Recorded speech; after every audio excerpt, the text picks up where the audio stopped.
Ever met someone who sounds like a walking TikTok? They finish your sentences with trending sounds. Their entire aesthetic is based on a hashtag, their personality, somewhere between a viral dance and a Lana Del Rey quote. And you wonder, is this them or just a collection of curated trends stitched together by an algorithm? Because here's the thing, in a world ruled by 15-second sounds and fast edits, we're starting to mistake personality for performance. There was a time when you got to know people by asking questions. What music do you like? What are you into? What do you believe in? Now it's, what aesthetic are you? Are you that girl or clean girl?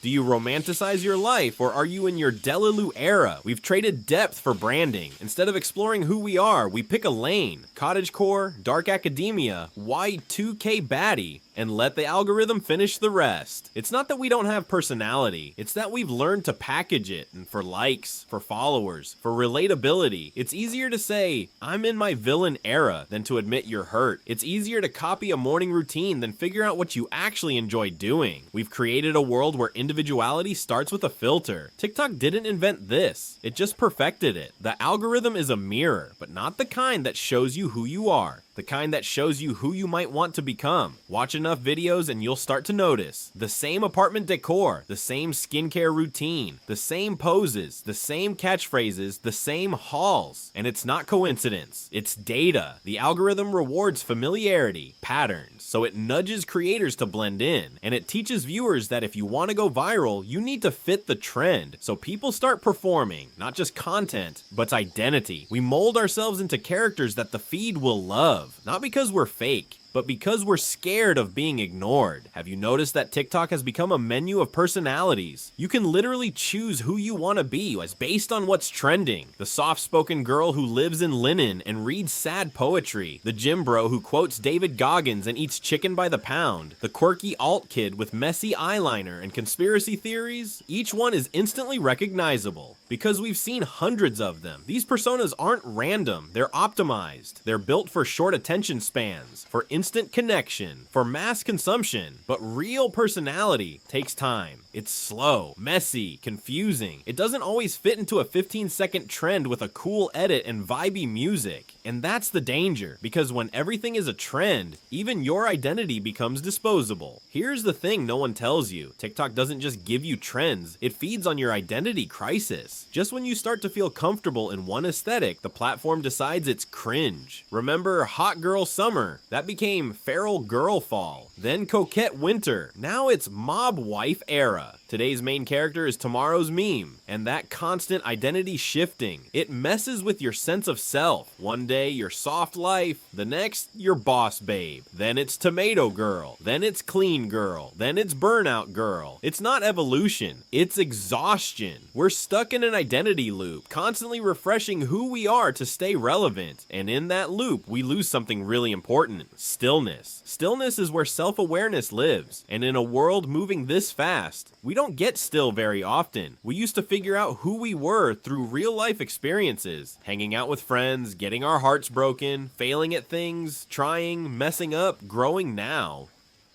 a teenager can go viral for having an aesthetic before they even understand why they like it. Kids are becoming micro-influencers before they've had a real relationship. People are going through character arcs that are more cinematic than sincere. We're learning to perform ourselves before we understand ourselves. And while there's nothing wrong with experimenting, it becomes a problem when your self-worth is tied to the response. Likes become a metric for identity, comments become a mirror. FYP approval becomes your emotional weather. And eventually we stop asking, who am I? Instead we ask, what's trending right now? Now don't get me wrong, TikTok also helped a lot of people find themselves. It gave shy kids a voice. It made mental health, neurodivergence, and identity issues more visible. It helped niche personalities find community. For some, it's the first place they ever felt seen. And trends can be fun. Sometimes a silly audio or a themed outfit is all you need to feel part of something. The problem isn't the trend. It's when trends become the whole personality. It's when we lose ourselves trying to fit into the next wave. We start by being aware. Pause before you post. Ask yourself, is this you or the version of you you think will get the most attention? Stop curating your personality for strangers. Start asking questions that you want to answer. even if they don't get views. Let yourself be boring, inconsistent, weird. That's where real personality lives. In the things that don't always fit the algorithm. Be someone who doesn't make sense on paper. Be someone who's hard to summarize in a single caption. Because that's what personality really is. Not polished, not viral, not aesthetic, but real. So the next time someone asks who you are, don't answer with a trend. Answer with a story, a memory, a dream, a fear. Because you're not just a TikTok sound or a Pinterest mood board. You're a full human being. And that's always going to be more interesting than what's trending.